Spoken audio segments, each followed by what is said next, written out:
pencapaian selama 1 semester itu ada pada ini. Kalau kalian lihat, nah, kalau CPNK 1 kemarin, itu memang studi kasus ya, penugasan yang sudah kalian kerjakan kemarin. Kemudian nanti untuk CPNK 2 mengenai pengujian distribusi data, kemudian pengujian hipotesis 1, 2, dan K populasi, itu akan kita evaluasi menggunakan kuis. Nah, kuisnya nanti rencananya saya akan laksanakan minggu depan secara offline.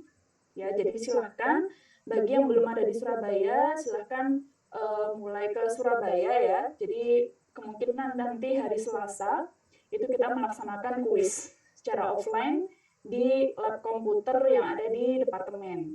Nah, nanti untuk pelaksanaan kuisnya saya tetap menggunakan MyTest Classroom dan nanti menggunakan Save Exam Browser.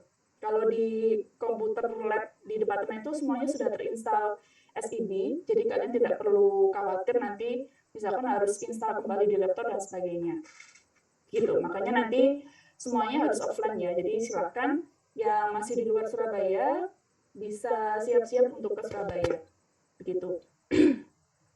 Kemudian nanti untuk CPNK 3, ini mengenai rancangan percobaan, nanti evaluasinya berupa ETS.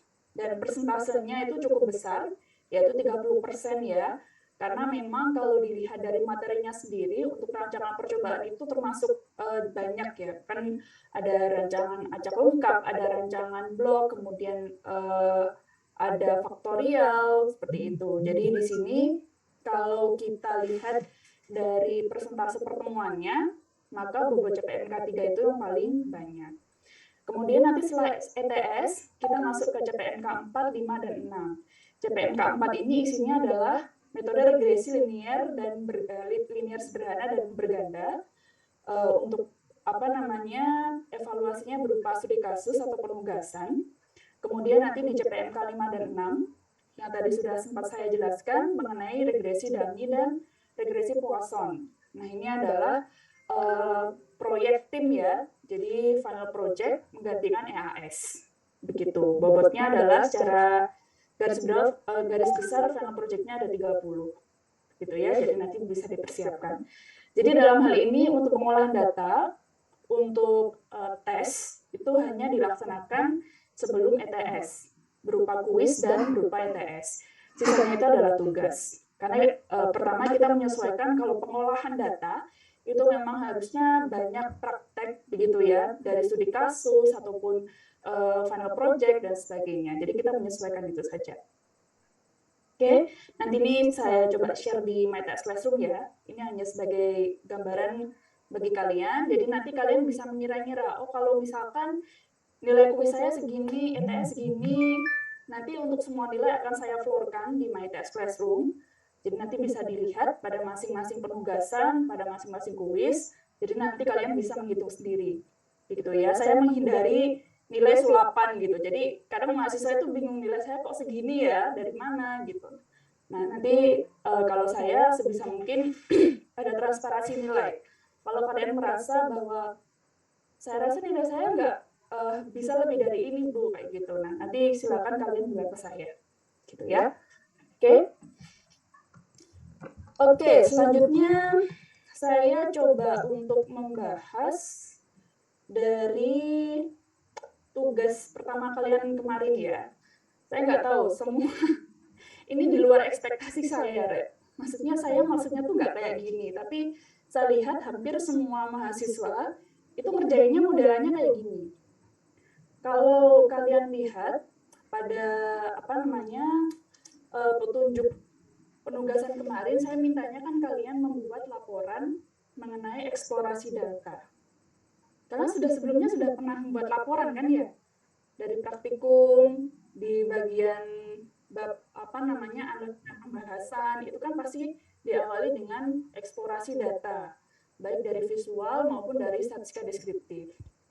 Kalau kalian membuat laporan dari praktikum, itu kan nggak kayak gini modelnya.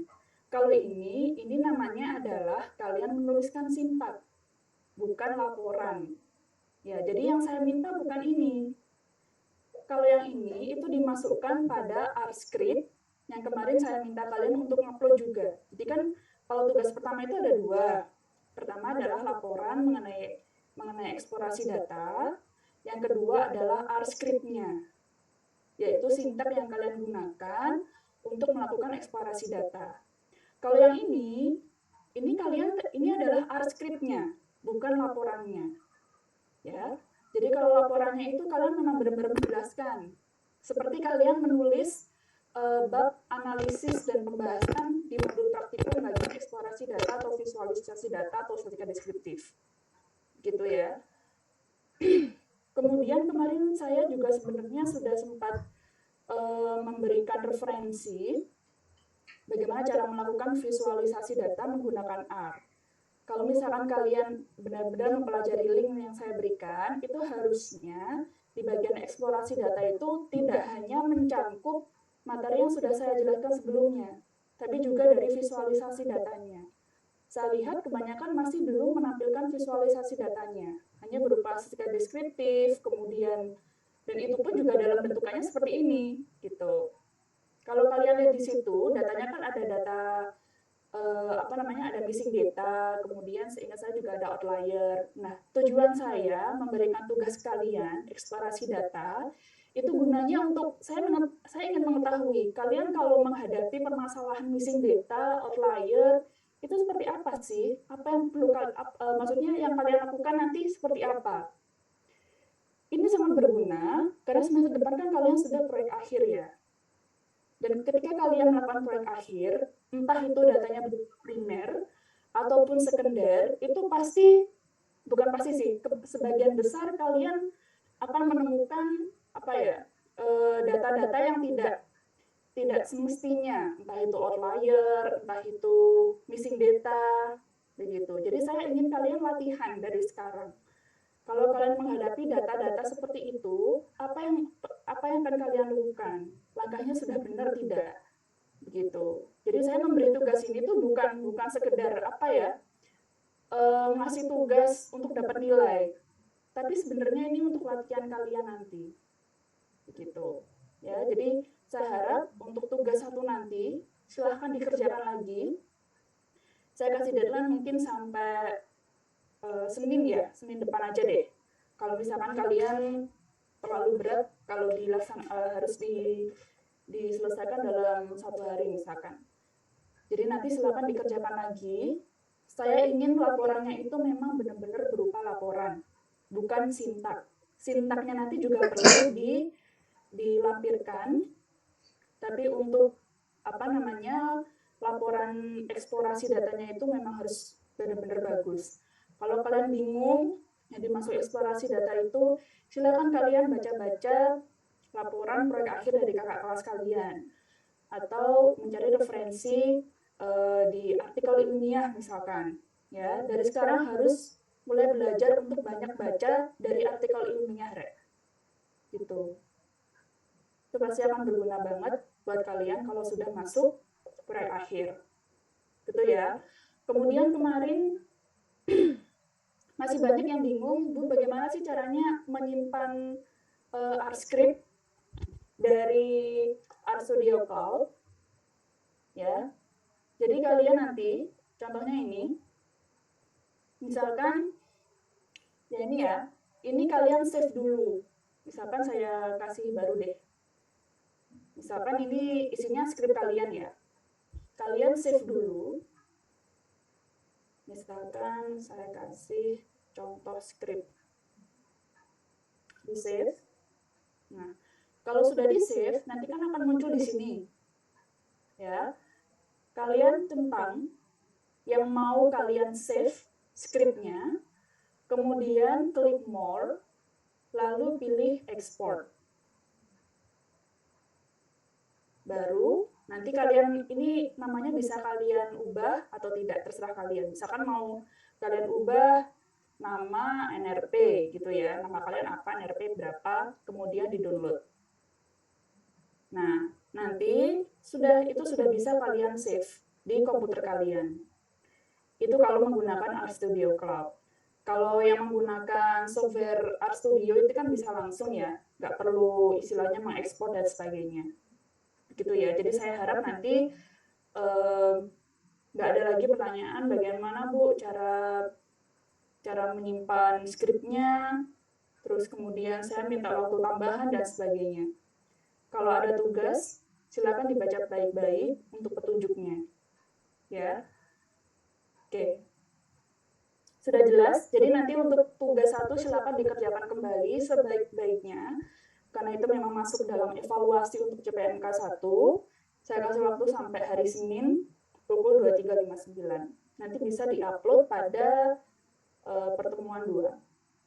Oke, sudah jelas? Ada lagi yang ditanyakan? Kalau nggak ada, kita masuk ke bagian uji hipotesis. Ya, ini kita sudah masuk pada CPNK 2. Saya lihat kemarin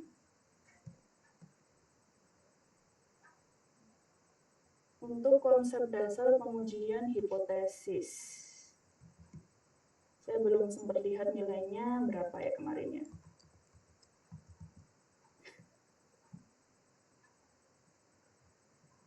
Rata-ratanya 55. 55 itu berapa ya? Nilai apa ya? BC? Atau C? Atau malah D? Masih banyak yang salah. Ya, kalau yang kemarin itu responsinya memang berupa konsep dasarnya dulu ya.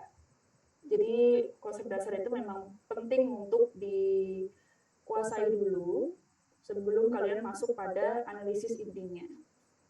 Nah, kalau kalian sudah baca materi yang saya upload tadi, harusnya kalian sudah ingat kembali mengenai pengujian hipotesis. Jadi pengujian hipotesis di sini tuh sebenarnya cakupannya luas.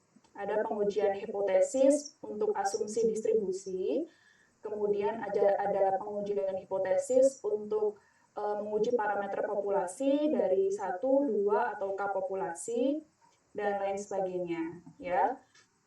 Nah, sekarang kita akan belajar terlebih dahulu untuk pengujian distribusi, asumsi distribusi, kemudian uji hipotesis parameter 1 dan 2 populasi. Ya. Nah, untuk pengujian hipotesis sendiri itu sebenarnya bisa dibagi menjadi 2 jenis, yaitu pengujian hipotesis secara parametrik yang sudah kalian pelajari di PMS, sama yang non-parametrik yang kalian pelajari di statistika non-parametrik. Oke. Ada yang tahu bedanya non-parametrik sama parametrik?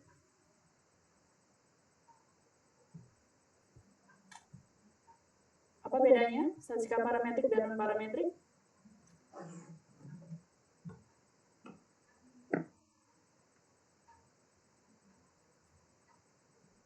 Ada yang bisa jawab? Salwa? Salwa hadir? Iya, saya hadir. Apa Salwa bedanya parametrik sama non-parametrik? Kalau yang parametrik itu parameternya itu populasi, kalau yang non parametrik itu tidak diketahui parameternya dalam populasi. Jadi bedanya itu diketahui dan tidak diketahui parameter dalam populasi. Iya, tapi nggak tahu kalau salah. Kalian kemarin belajar statistika non parametrik kan, Re? Melakukan pengujian juga kan ya? Kalian bertanya-tanya nggak, kenapa saya harus capek-capek belajar statistika non parametrik untuk pengujian hipotesis? Padahal pas PMS dulu saya sudah belajar mengenai pengujian hipotesis parameter gitu. Kalian nggak tanya kemarin, tahu nggak kenapa kok kalian perlu belajar statistika non parametrik? Apakah benar perbedaannya itu pada diketahui dan tidak diketahuinya parameter? Itu Bu, jika datanya itu nggak harus berdistribusi normal. Itu bisa pakai tidak memenuhi asumsi, itu bisa pakai parametrik. Oke, good. Jadi jawabannya itu ya, seperti yang Nuzul bilang. Jadi perbedaan parametrik sama non-parametrik itu terletak pada asumsinya. Ya, kalau parametrik biasanya kita terikat pada asumsi dari distribusi datanya. Yang paling umum kita gunakan adalah asumsi distribusi normal. Nah, yang kalian pelajari pengujian hipotesis parameter populasi pada mata kuliah PMS itu memiliki salah satu asumsinya adalah data berdistribusi normal. Ketika asumsi tersebut tidak terpenuhi, kalian bisa menggunakan alternatif uji hipotesis non-parametrik yang sudah kalian pelajari di SNP. Begitu ya.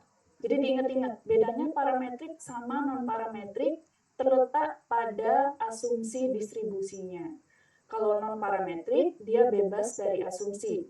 Tapi kalau untuk parametrik, datanya itu biasanya harus mengikuti distribusi normal.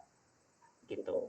Nah, untuk pertemuan kali ini, kita akan membahas untuk metode parametriknya terlebih dahulu.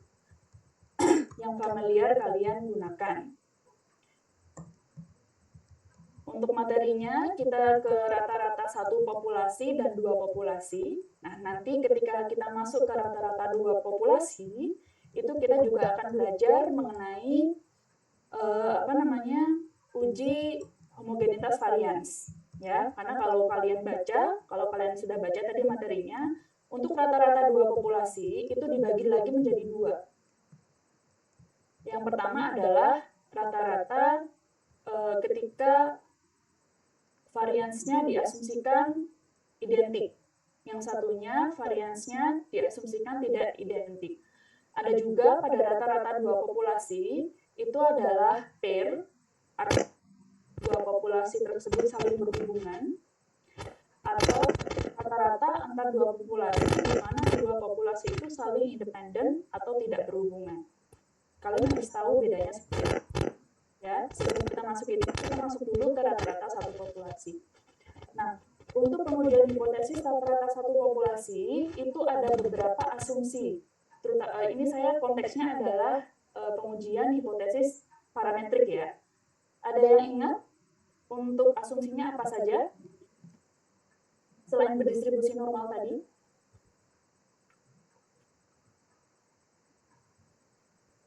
Yang ingat? Ya Allah, rek, masuk alih kabar.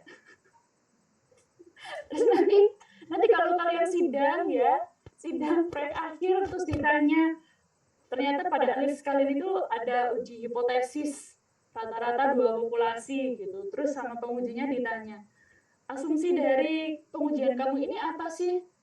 Diem, nggak tahu, gimana nanti? Apa? Selain distribusi normal apa? Identik dan independen. Identik dan independen. Independen itu maksudnya gimana? Apakah kalau satu populasi itu perlu asumsi identik dan independen?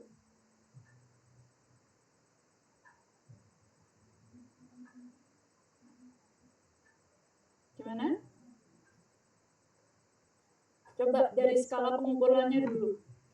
Kira-kira skala pengukurannya apa?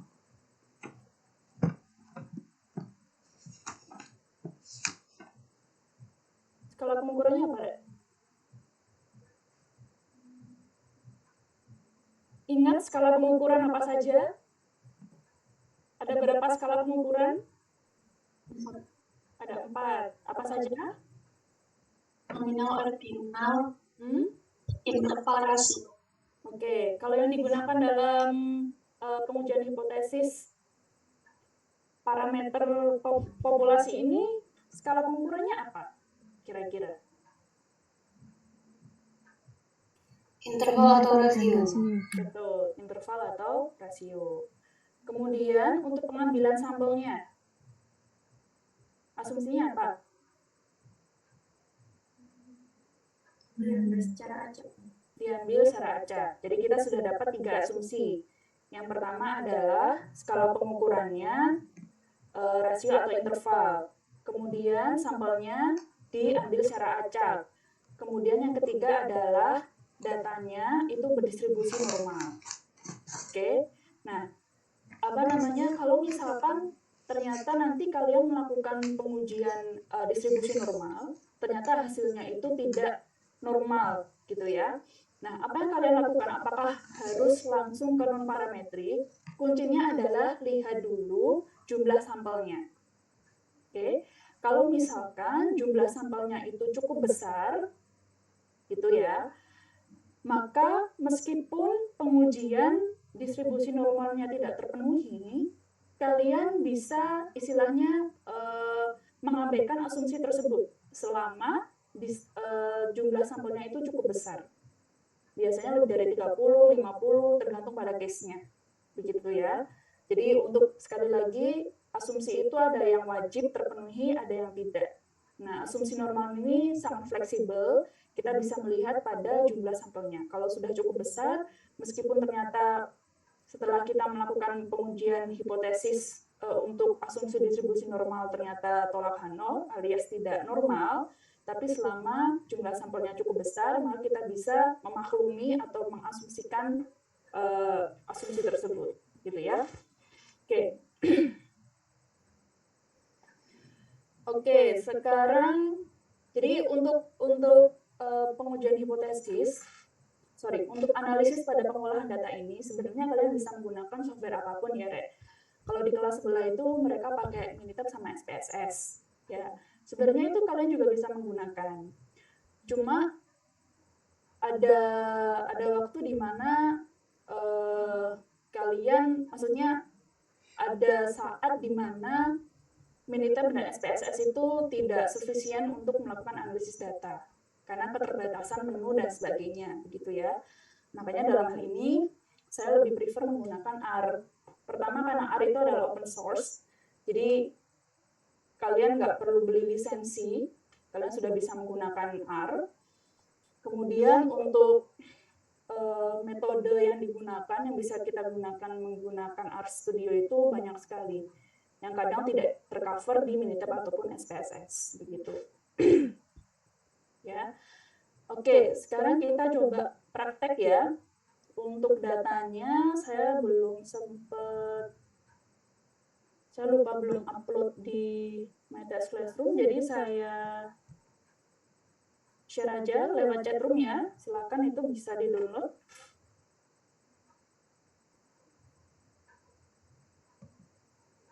Data yang akan kita gunakan pada praktikum hari ini itu adalah lung capacity data. Jadi kapasitas paru-paru, data dari kapasitas paru-paru. Silakan di-download terlebih dahulu.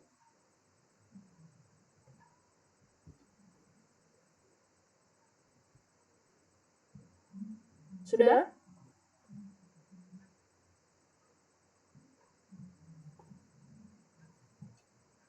Oke. Kalau sudah di-download, coba kalian baca data tersebut di R Studio kalian.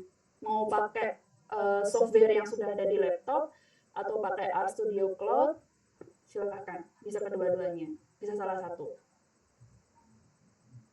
Jangan lupa untuk yang menggunakan R Studio Cloud, kalian harus upload dulu datanya. Ya, kita upload datanya. Bukan di sini, nah di sini. Di-upload datanya dulu, baru kalian bisa mengimport datanya ke dalam R Cloud-nya.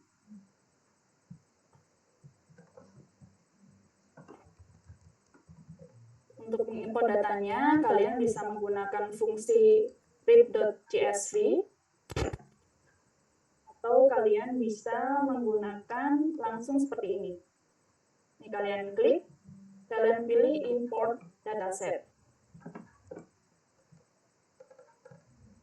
Ini dialog box-nya kelihatan nggak? Import text data ini kelihatan nggak? Kelihatan, terlihat, Bu. Ya, oke. Enaknya kalau menggunakan ini itu jenis variabel itu bisa kalian utak-utik gitu ya. Contohnya kayak kapasitas paru-paru ini kan harusnya numerik. Nah, bisa kalian langsung ubah. Ini numerik, kemudian untuk usia ini juga numerik, ya. Kemudian untuk tinggi badan ini juga numerik. Nah, untuk smoke, gender, sama ini kan sebenarnya adalah faktor. Nah, ini sebaiknya kalian ubah juga sebagai faktor.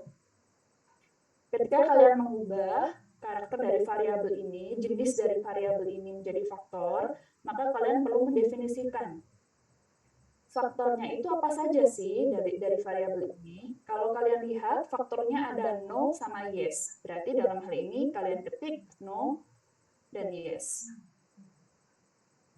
Koma separated. Saya nggak tahu di laptop kalian itu juga koma atau enggak. Jadi kalian nanti untuk memisahkan antara level faktornya itu menggunakan koma atau titik koma, itu kalian lihat pada ininya. Keterangannya di sini itu koma atau apa, gitu ya. Kalau sudah klik OK. Nah, nanti akan berubah menjadi faktor. Untuk gender sama ini juga sama. Kita bisa ubah male sama female.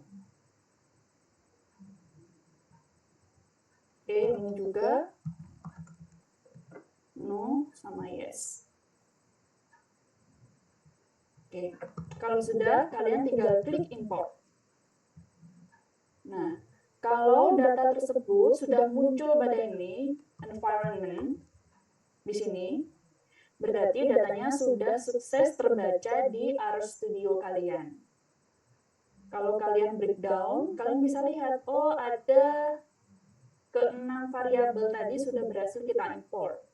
Di mana untuk langkah capacity-nya itu sudah benar, numerik, kemudian untuk smoke, gender, sama cesareannya itu sudah benar faktor. Kayak gitu ya. Jadi dari sini kita bisa memastikan skala data atau jenis data dari masing-masing variabel itu apa. Apakah numerik, faktor, integer, atau apa. Gitu ya. Ini termasuk salah satu krusial ya, Ren. Karena seperti yang saya bilang pas pertemuan keberapa yaitu faktor itu kadang ditulis dalam bentuk numerik. Jadi faktor level 1, level 2, 3, dan seterusnya. Kalau misalkan tidak kalian definisikan bahwa variabel tersebut adalah faktor, maka faktor yang berbentuk numerik tersebut, berbentuk angka tersebut, itu secara otomatis akan dibaca R sebagai numerik. Padahal itu adalah faktor.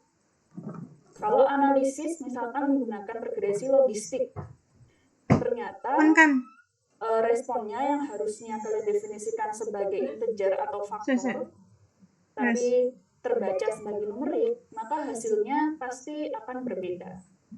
Gitu ya. Jadi untuk deteksi jenis dari masing-masing variabel ini harus hati-hati. Oke. Sudah semua? Kalau kalian misalkan mau double untuk membandingkan hasil ya antara R sama Minitab, terserah. Kalian bisa dibandingkan gitu ya. Harusnya hasilnya sama. Oke. Kemudian setelah datanya berhasil kalian baca, kalian attach datanya ke dalam ini R-script-nya, ke dalam konsolnya. Caranya menggunakan fungsi attach. Gunanya apa fungsi attach ini? Kan kalau kalian lihat data kapasitas paru-paru ini kan ada 6 variabel ya. Dengan menggunakan fungsi attach, kalian nanti tidak perlu mengekstrak satu persatu variabel. Jadi ke-6 variabel ini bisa langsung kalian gunakan. Kalau misalkan contohnya kayak ini ya, untuk visualisasi data, untuk menampilkan box plot dari variabel lung capacity, itu kalian bisa langsung mengetik lung cap. Tapi kalau kalian tidak menggunakan fungsi attach, itu kalian tulisnya harus kayak gini, mengekstrak dulu. Jadi lung cap data, kemudian diekstrak variabel yang ingin digunakan apa? Lung cap. Ini kan lebih nggak efisien ya, kan harus mengekstrak satu persatu. Tapi kalau kalian sudah pakai attach, itu kalian bisa langsung menggunakan variabelnya langsung. Oke. Nah, kadang kalau di PMS dulu, itu yang sering terlewat adalah bagian untuk visualisasi data, cek asumsi, dan sebagainya. Sehingga saya kalau PMS dulu, kalian langsung bypass ke bagian pengujian hipotesis. Saya nggak tahu ya benar atau enggak, tapi biasanya kalau di praktikum tuh kayak gitu. Nah, mestinya sebelum kalian masuk ke bagian pengujiannya, kalian cek dulu apakah asumsinya benar terpenuhi atau tidak. Kalian juga bisa melakukan eksplorasi data terlebih dahulu menggunakan box plot untuk melihat bagaimana kondisi datanya. Dan juga bisa digunakan untuk menentukan hipotesisnya. Gitu ya. Coba kita lihat dulu secara visual menggunakan box plot. Ya, bisa kita zoom. Gambar box plotnya yang saya zoom sudah kelihatan nggak? Atau nggak kelihatan? Oh, nggak kelihatan kayaknya. Ini, udah kelihatan? Sudah. Oke. Kalau dari gambar ini, kira-kira informasi apa yang bisa kalian peroleh?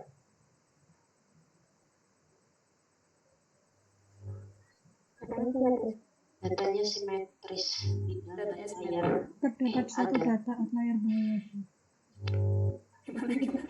Rombongan ini, jadi saya nggak begitu. Datanya simetris. Kemudian ini ada satu pencilan ya, ada satu outlier. Tapi ini kita bisa ignore lah karena cuma satu. Kemudian kira-kira untuk hipotesisnya, mu-nya, kalau misalkan hipotesis nolnya adalah mu sama dengan 8, kira-kira nanti hasilnya seperti apa? Hasil pengujiannya. Kalau dilihat dari sini. Kira-kira tolak atau gagal tolak?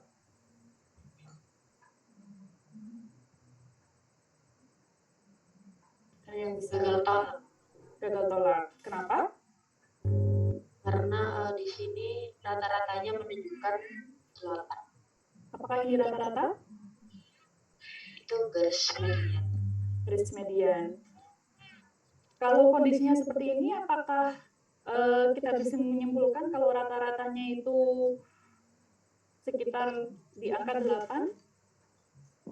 Kapan kita bisa mengatakan bahwa median itu sama dengan rata-rata? Atau nilainya hampir sama? Ketika kapan?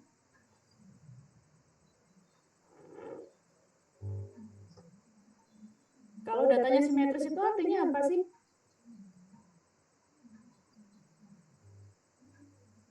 Median sama median sama rata-rata sama. Oke. Ya, kalau kita lihat ini sekilas sepertinya simetris gitu. Makanya ketika nanti kita melakukan pengujian mu H0 mu sama dengan 0 itu mungkin kita berasumsi bahwa kita memiliki hipotesis bahwa mu-nya itu sama dengan 0. Mu-nya sama dengan 0. Mu-nya sama dengan 8 gitu ya. Kita coba melakukan pengujian itu. Oke. Jadi sebenarnya dari satu grafik ini ya kalian bisa mendapatkan banyak informasi, Ini adalah salah satu kegunaan dari eksplorasi data. Jadi kita bisa lihat, oh ternyata kemungkinan untuk asumsi distribusi normal sepertinya terpenuhi. Atau kira-kira untuk rata-rata populasinya adalah 8. Datanya simetris, ada outlier, dan sebagainya. Dari satu gambar ini banyak sekali informasi. Begitu ya. Makanya untuk eksplorasi data, ketika kalian melakukan analisis itu jangan di-skip. Gitu. Karena ini menceritakan banyak sekali kondisi dari data kalian. Oke, kita balik lagi ke ini. Nah, kalau kita lihat tadi untuk datanya simetris ya, tapi apakah benar kalau secara statistik setelah kita melakukan pengujian datanya memang distribusi normal atau tidak? Nah, untuk mengecek asumsi distribusi normal itu kalian bisa lakukan melalui visual juga, atau kalian bisa melakukan pengujian, gitu ya. Kalau di Minitab itu kan biasanya pengujiannya langsung ya, maksudnya secara visual dia langsung tampil, kemudian hasil pengujiannya dia juga langsung keluar, gitu.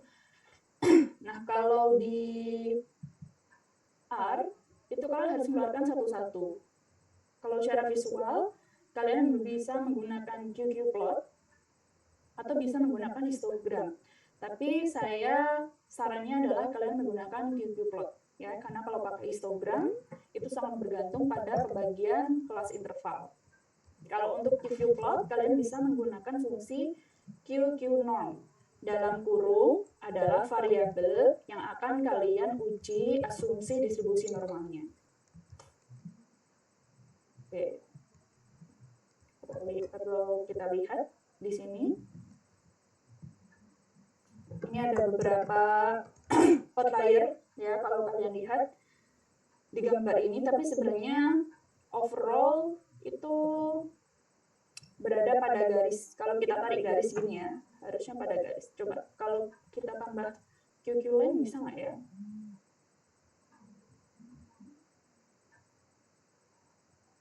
Nih, ini ya garisnya. Oke, kalau histogram bentukannya seperti ini. Nah, kalau misalkan kalian kurang yakin secara visual, kalian bisa melakukan pengujian hipotesis. Tapi sebenarnya kalau dari QQ plot ini sepertinya Heavy-Tails, tahu nggak Heavy-Tails itu apa? Jadi Heavy-Tails itu kayak apa ya? Banyak bukan outlier, mungkin nilai ekstrim ya di bagian ekornya. Ini bisa disebut Heavy-Tails dan itu bisa menjadi indikasi bahwa datanya tidak berdistribusi normal. Makanya coba kita cek menggunakan pengujian distribusi data ya untuk melakukan pengujian distribusi normal. Itu ada beberapa alternatif. Kalian bisa menggunakan Anderson-Darling, bisa menggunakan Shapiro-Wilk, bisa menggunakan Kolmogorov-Smirnov. Dari ketiga tes tersebut, yang paling powerful itu adalah Anderson-Darling atau Shapiro. Ya, jadi di sini saya cuma menampilkan dua itu saja. Fungsi AD test sama Shapiro test itu ada pada package NOR-test. Jadi yang belum ada package ini, belum terinstall package ini, silakan install dulu package-nya.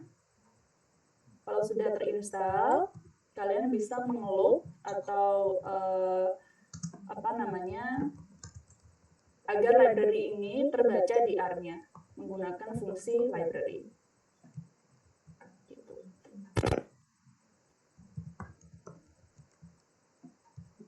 Silakan yang belum ada package-nya di-download terlebih dahulu.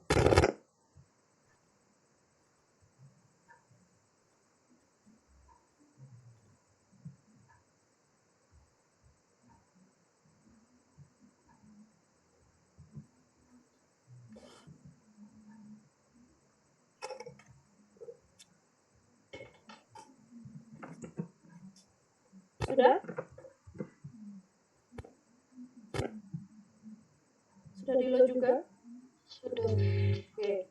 Kalau sudah, kalian bisa melakukan uji Anderson-Darling menggunakan fungsi ini. ad.test. Kemudian yang di dalam kurung itu adalah variabel yang akan kalian uji untuk asumsi distribusi normalnya. Dalam hal ini adalah lung capacity. Oke. Nah, kalau kita lihat di sini ternyata p-value-nya itu kurang dari 0,05. Artinya apa? Kesimpulannya apa? Tidak berdistribusi normal. Tidak berdistribusi normal. Ingat, kalau uji asumsi distribusi normal, itu H0-nya adalah data berdistribusi normal. Kalau H1-nya data tidak berdistribusi normal. Ternyata dalam hal ini p-value-nya kurang dari 0,05 atau alfanya. Sehingga bisa kita simpulkan bahwa data lung capacity itu tidak berdistribusi normal. Nah, bagaimana dengan Shapiro-Wilk? Kita lihat, ternyata kesimpulannya juga sama. Jadi dari dua tes ini menunjukkan bahwa data kapasitas paru-paru itu tidak berdistribusi normal. Kalau kalian lihat secara visual, ini seolah-olah menunjukkan distribusi normal. Kenapa seperti ini? Ini karena data yang kita punya itu cukup besar. Ya. Kalau kalian lihat di bagian sini, datanya ada sebanyak 725. Nah, kalau kita menilik kembali CLT, Central Limit Theorem, itu kan semakin besar data, maka untuk distribusi datanya itu akan mendekati normal. Makanya kalau kita buat histogramnya itu bentukannya seperti ini. Hampir mendekati bell curve. Tapi sebenarnya kalau kita lihat pada QQ plot, seperti yang saya bilang tadi, itu Heavy-Tails. Ya, di bagian ekornya ini ada beberapa outlier yang mungkin akan mempengaruhi pengujian hipotesis ekspansi normal. Itu ya. Oke. Kemudian karena asumsi distribusi normalnya tidak terpenuhi, tapi kita lihat tadi bahwa angkanya itu sebenarnya jumlah sampel kita bisa dibilang sudah besar, cukup besar, maka kita bisa mengabaikan asumsi tersebut. Maka dalam hal ini kita masih bisa menggunakan uji hipotesis menggunakan t-test. Ya. Nah, misalkan contoh pertama adalah saya ingin menguji one-sided, ya, satu arah. Kalau satu arah itu kan H1-nya, alternatif hipotesisnya, itu adalah kurang dari atau lebih dari. Kalau tidak sama dengan, itu adalah two-sided. Itu ya, masih ingat ya. Misalkan dalam hal ini saya ingin menguji hipotesis H0 mu lebih dari sama dengan 8. Sehingga hipotesis alternatifnya adalah mu kurang dari 8. Ini kan one-sided. Nah, untuk menguji hipotesis menggunakan t-test, kalian bisa menggunakan fungsi ini, t.test. Oke. Kalau misalkan kalian bingung, apa ya yang perlu saya masukkan dalam t-test ini, kalian bisa melihat pada bantuan.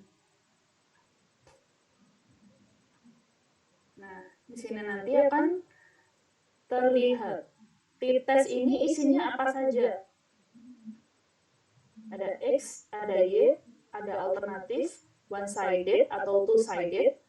Two-sided default, berarti kalau misalkan tidak kita definisikan untuk alternatifnya apa, one-sided atau two-sided, maka secara otomatis R akan membaca bahwa pengujian yang akan dilakukan itu adalah dua arah atau two-sided. Begitu. Kemudian,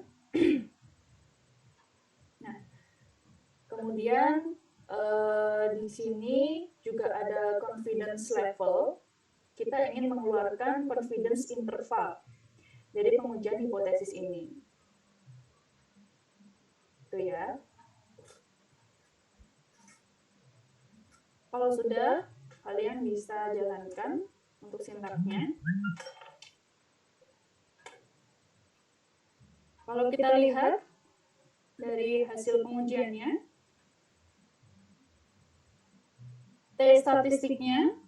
statistik ujinya adalah minus 1, sekian, di mana degree of freedom-nya ada 724. Degree of freedom itu kan berarti N kurangi 1, berarti kan 724. Kemudian p-value-nya adalah 0,083. Kesimpulannya apa? Berarti?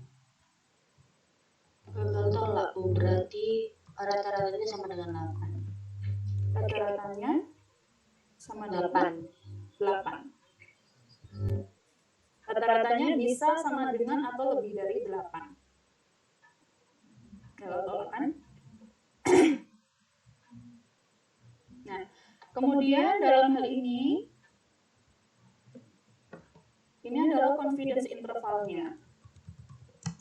Ya, kalau kalian lihat di sini confidence intervalnya adalah min infinity sampai dengan 8. Saya kurang tahu pas PMS kemarin itu kalian diajari untuk confidence interval dari one-sided test atau tidak? Karena ada beberapa pendapat ya. Kalau misalkan pengujian hipotesisnya itu one-sided, maka harusnya confidence intervalnya itu juga one-sided. One-sided itu contohnya ini. Begitu. Karena kita H0-nya atau H1-nya itu adalah kurang dari, ya, maka di sini yang menjadi confidence intervalnya itu adalah nilai maksimum. Begitu. Jadi kemungkinan nilai rata-rata dari lung capacity ini itu adalah nilainya dari min tak hingga sampai maksimum 8,0 sekian. Begitu. Jadi ada hanya satu batas dari confidence interval. Kalau kalian lihat di sini, kapan kita bisa menyimpulkan tolak atau gagal tolak H0 dari confidence interval. Kalau ini kan dari p-value tadi ya. Kalau p-value ternyata kurang dari alpha, maka kita tolak H0. Tapi kalau dari confidence interval, gimana cara mengambil kesimpulan? Apakah H0 ditolak atau gagal tolak?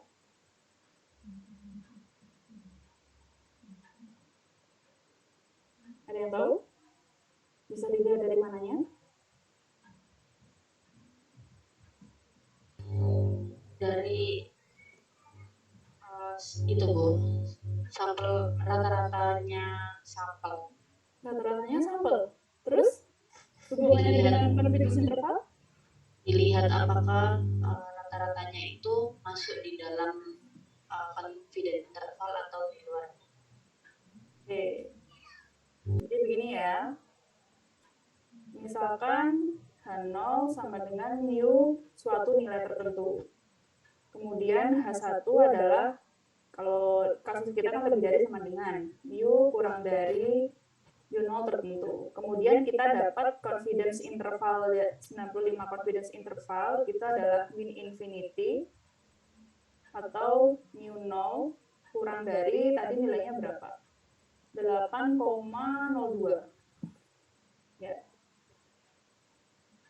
Kan tadi mu0-nya itu adalah 8.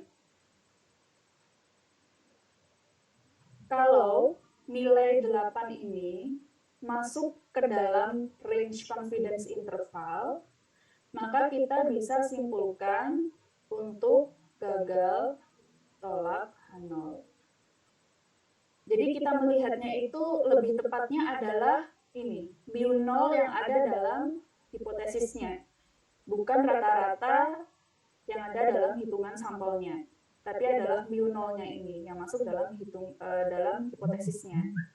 Kalau misalkan mu0 itu masuk dalam confidence interval, dalam range confidence intervalnya, kan 8 itu kan kurang dari 8,02 ya, berarti kan masuk dalam confidence interval ini, maka gagal tolak H0. Tapi kalau misalkan confidence intervalnya kita peroleh adalah kurang dari 7,9. Maka kesimpulannya apa?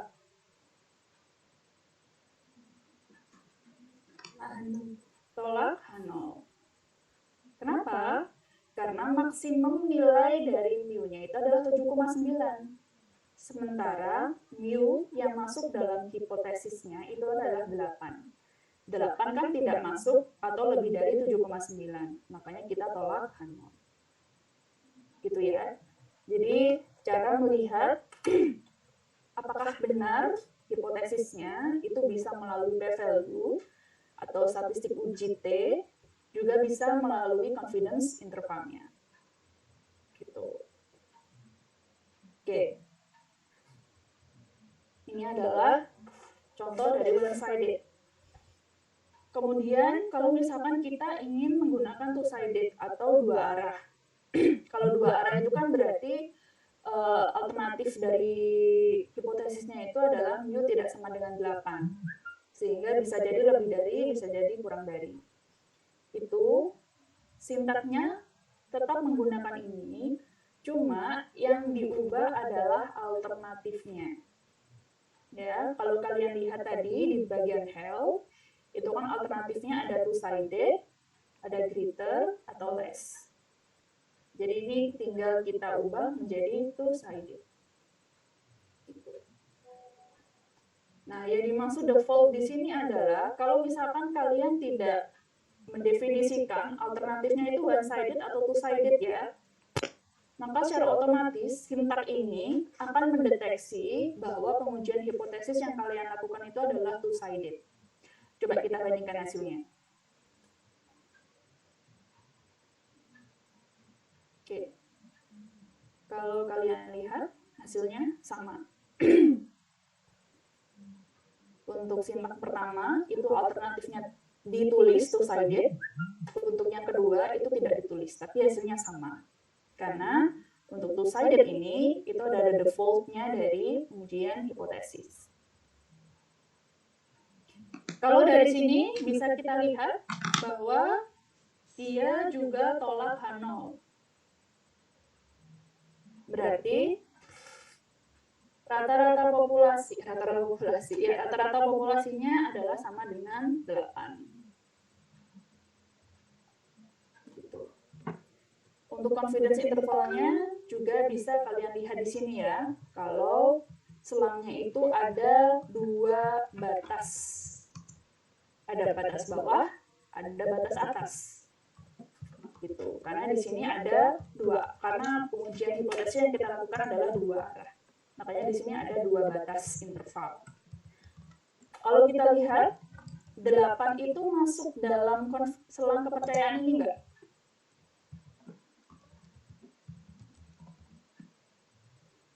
Kalau misalkan mu 0-nya tadi kan 8.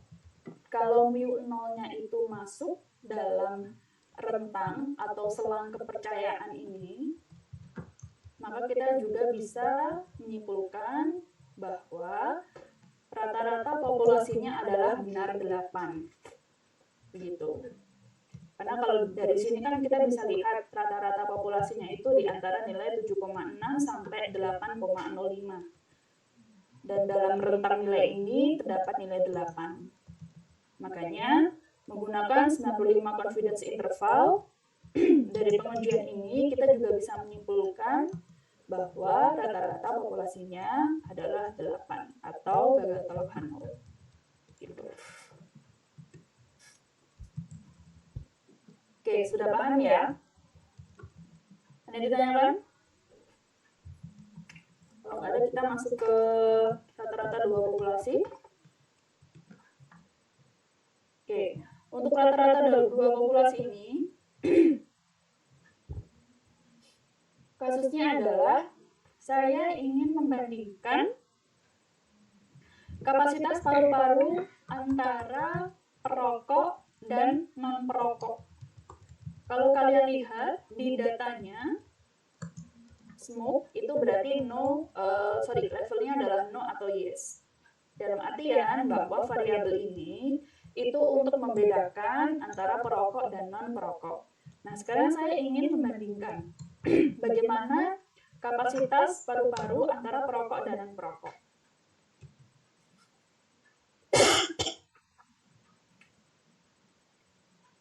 Kalau misalkan kalian kurang yakin gitu ya, cara kalian mengecek apakah jenis variabel ini sudah benar faktor atau belum, itu ada beberapa cara. Yang pertama, kalian bisa lihat pada sini, di bagian sini, ini ternyata smoke-nya sudah benar dideteksi sebagai faktor yang memiliki 2 level, yaitu no dan yes. Atau kalian juga bisa mengecek menggunakan fungsi class. Ya, kalau lung capacity benar dia sudah numerik sama. Kemudian untuk smoke-nya sudah benar adalah faktor. Nah, faktor dari level dari faktor smoke ini apa? Itu kalian bisa menggunakan fungsi levels. No dan yes. Nah, sekarang kita coba untuk melakukan visualisasi data terlebih dahulu.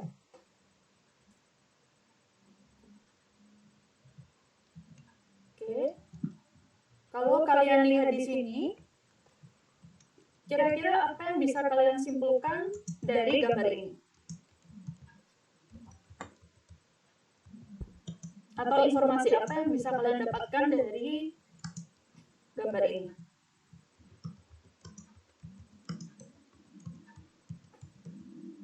Dari apa saja deh? Atau perlu saya tak panggil satu-satu? Nabila Hana? Iya, Bu. Coba, informasi apa yang bisa kamu dapatkan dari gambar ini?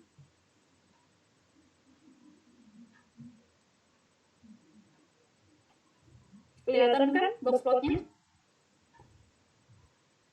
Iya, Bu, kelihatan. Apa? Kira-kira informasi apa yang kamu dapatkan?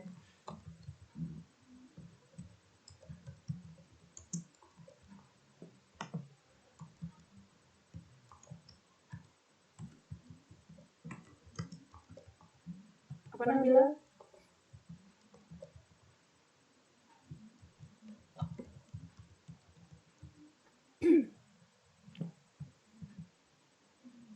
Nabila, halo. Kurang tahu. Kurang tahu? Masa nggak tahu? Box bisa menceritakan tentang apa saja sih? Tadi kan di awal temanmu sudah ada yang sempat menjawab atau memberikan contoh informasi apa saja yang bisa didapatkan dari boxplot. Yang lain coba. Saya mau nyoba. Akan. Kalau dari lebar boxplotnya itu dilihat kalau yang mau itu lebar boxplotnya lebih besar, berarti keragaman datanya juga besar. Tapi kalau misalkan yang yes itu lebar boxplotnya itu lebih kecil ketimbangnya, jadi keragaman datanya lebih besar yang Oke, berarti dalam hal ini kira-kira variansnya itu identik atau enggak antara kelompok non-smoker sama smoker? Kalau sekilas dilihat dari dua boxplot ini, kira-kira dia identik nggak? Tahu artinya identik? Identik itu bahasa lainnya adalah sama. Kira-kira kalau dilihat dari boxplot ini, kira-kira identik nggak varians antara kelompok non-perokok sama perokok? Tidak. Ya. Kita memiliki hipotesis bahwa varians dari non-perokok sama yang perokok itu tidak sama. Apa pentingnya memperoleh informasi ini? Karena nanti pada pengujian hipotesis rata-rata dua populasi itu berbeda kalau misalkan variansnya identik sama tidak identik. Ya, seperti tadi yang sudah saya bilang di awal tadi, pada pengujian hipotesis dua populasi itu ada formula khusus untuk yang variansnya identik, ada juga kalau misalkan variansnya identik. Begitu. Nah, salah satu identifikasi apakah variansnya identik atau tidak, itu bisa menggunakan boxplot ini. Kalau kalian lihat sebaran datanya pada kelompok yang tidak merokok, itu ternyata sangat bervariasi, lebih besar daripada yang perokok. Kemudian kalau dilihat dari sini, kira-kira kapasitas paru-paru, rata-rata kapasitas paru-paru antara perokok sama yang tidak perokok besaran yang mana? Yang perokok, Bu. Yang perokok ya. Karena kalau kalian lihat di sini, itu kan ini simetris ya, sehingga bisa kita katakan bahwa medianya ini juga serupa dengan rata-ratanya. Kalau kita lihat di sini, lebih besar sedikit dibandingkan yang tidak perokok. Begitu. Oke, kalau sudah, sebenarnya dari visual ini kalian nanti bisa merumuskan hipotesis. Yang pertama adalah kalian perlu melakukan pengujian homogenitas varians. Apakah benar kelompok yang non perokok itu varians antara non perokok sama perokok itu identik atau tidak? Begitu. Itu yang pertama. Yang kedua adalah hipotesis untuk pengujian rata-ratanya. Kalau dari sini kalian ingin, kalau dari informasi ini biasanya kalian ingin menguji apakah benar hasil, apakah benar rata-rata kapasitas paru-paru dari perokok itu lebih besar daripada non perokok. Itu bisa menjadi hipotesis alternatif kalian pada pengujian rata-rata dua populasi. Gitu ya. Oke. Untuk asumsi distribusi normal dan sebagainya, kalian bisa menggunakan yang tadi sudah dipelajari pada pengujian rata-rata satu populasi. Sekarang kita coba untuk melakukan pengujian hipotesis dulu, atau kita juga bisa ke pengujian varians dulu ya, apakah variansnya identik atau tidak. Nah, untuk mengetahui apakah variansnya identik atau tidak, kalian bisa melihat dari visual, kemudian kalian lihat varians dari masing-masing kelompok itu berapa. Caranya adalah seperti ini. Ya, artinya ini adalah kalian menghitung varians dari variabel lung capacity dari perokok. Kalau yang bawah ini adalah kalian ingin menghitung varians dari kapasitas paru-paru dari mereka yang tidak merokok. Begitu, smoke sama dengan no. Berarti difilter lung capacity di mana smoke-nya sama dengan no atau yang dari bukan perokok. Gitu. Kalau kita lihat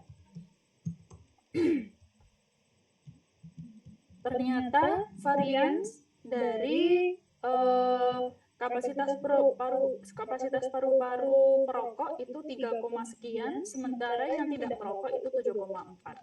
Kalau dilihat dari secara nilainya saja ya memang terlihat hampir lebih dari 2 kali lipat. Begitu ya, hampir 2 kali lipat. Untuk meyakinkan apakah memang benar terdapat perbedaan varians, itu kita bisa menggunakan Levin's test. Begitu, di mana H0-nya adalah varians populasi itu identik atau sama. Untuk tes ini kita bisa dapatkan di package car. Jadi kalian bisa install terlebih dahulu package-nya, kemudian kalian load package-nya menggunakan fungsi library, baru kalian bisa melakukan pengujian. Kalau kita lihat hasilnya adalah p-value ini kurang dari alpha. Artinya apa? Identik atau tidak?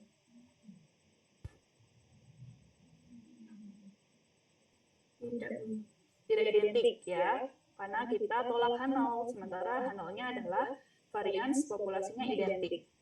Oke. Kalau kita sudah tahu ternyata variansnya itu tidak identik, maka nanti ketika kita melakukan pengujian dua populasi, kita harus mendefinisikan bahwa variansnya itu tidak identik. Begitu. Ini adalah fungsinya. Kita tetap menggunakan t-test. Kemudian ini yang ingin kita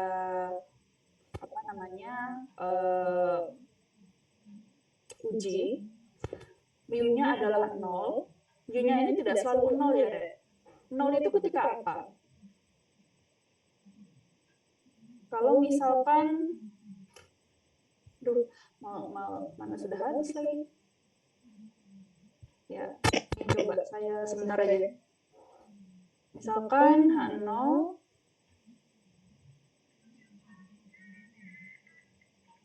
atau mu1, mu2 gitu ya. Kan ini sama dengan mu1 dikurangi mu2 sama dengan 0. Ini yang kita masukkan dalam mu-nya. Ya. Tapi kalau misalkan nanti hipotesisnya adalah ini. Sama dengan mu2 plus 2. Berarti kan rata-rata lung capacity dari kelompok 2 itu lebih besar bukan 2 kali lebih besar. Intinya seperti inilah. Itu kan berarti mu1 dikurangi mu2 sama dengan 2. Ini nanti yang kita masukkan dalam mu-nya. Begitu ya. Jadi sekali lagi, ketika kalian mendefinisikan mu pada fungsi t-test, itu kalian lihat dulu pada hipotesisnya, hipotesis nolnya. Apakah selisih antara mu1 dengan mu2-nya itu benar 0 atau angka lain? Gitu ya. Oke. Berhubung tadi untuk H0-nya adalah kapasitas paru-paru antara perokok sama dengan kapasitas paru-paru dari bukan perokok, maka dia mu-nya sama dengan 0. Begitu. Karena ini mu1 dikurangi mu2 sama dengan 0. Oke. Kemudian untuk alternatifnya adalah two-sided. Karena kita H0-nya seperti ini. Untuk confidence intervalnya, kalian bisa definisikan bisa 95%, bisa 99%, bisa 90%.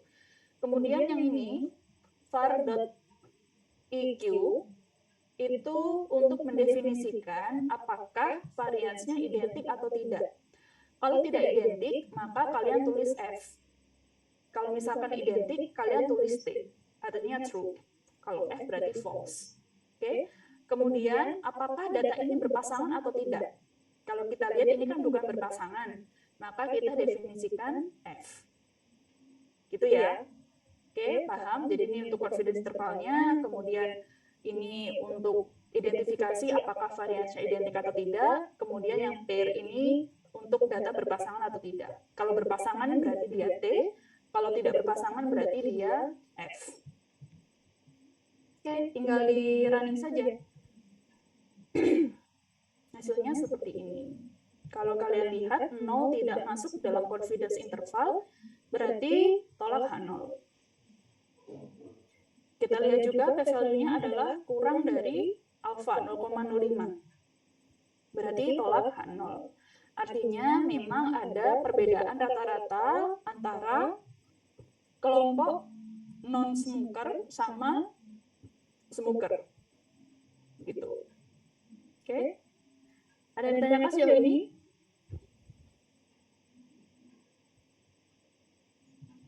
Bisa membedakan nggak antara data berpasangan atau tidak? Contoh data berpasangan itu seperti apa? Ada yang tahu? Kayak itu Bu, sebelum sesudah adanya les kayak gitu, nilai sebelum sudah adanya les. Berarti kuncinya ada pada apa?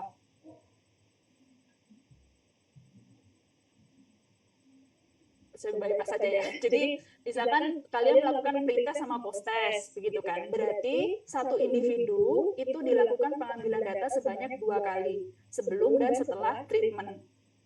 Gitu ya, itu adalah salah satunya. Salah satu contoh paling gampang. Bisa juga kalau pada kesehatan itu biasanya saudara kembar identik, itu juga bisa kita treat sebagai data berpasangan. Begitu. Oke, itu adalah salah satunya. Jadi kalau misalkan nanti ada kata-kata after dan before, itu biasanya kan sebelum dan setelah treatment. Dan datanya diambil dari satu individu yang sama. Satu individu diulang sebanyak 2 kali. Begitu, itu artinya data berpasangan. Gitu ya. Oke, saya akhiri dulu untuk perkuliahan hari ini. Nanti saya coba untuk upload file sintaknya. Jangan lupa untuk tugas pertamanya diperbaiki sebagus mungkin karena waktunya juga cukup lama sampai hari Senin. Atau Senin itu sebenarnya kelamaan ya? Nggak apa-apa deh, saya kasih Senin. Saya harap nggak ada lagi yang telat ya. Kalau bisa minggu itu sudah di-upload, saya nggak akan menerima apapun alasannya karena waktunya sudah cukup panjang. Oke? Saya akhiri kalau gitu. Assalamualaikum warahmatullahi wabarakatuh. Permisi Bu, Ya, saya tadi masih belum di absen. ini datang telat ya. Iya Bu, tadi waktu penjelasan cara angka. Oke, nanti saya absenkan. Baik, terima kasih Bu. Oke, saya end dulu ya. Assalamualaikum. Waalaikumsalam.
Enggak. Wis mari kuliah.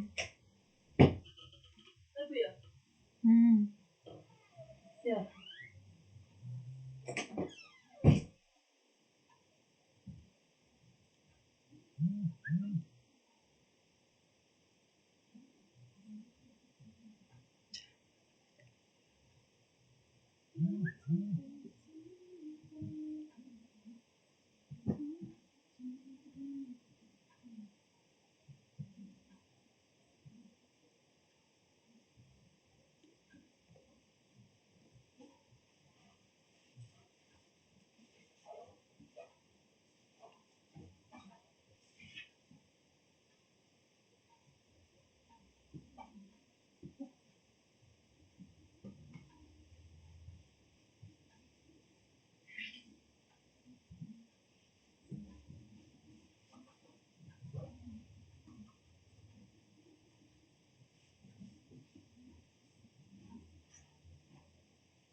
Ini gitu.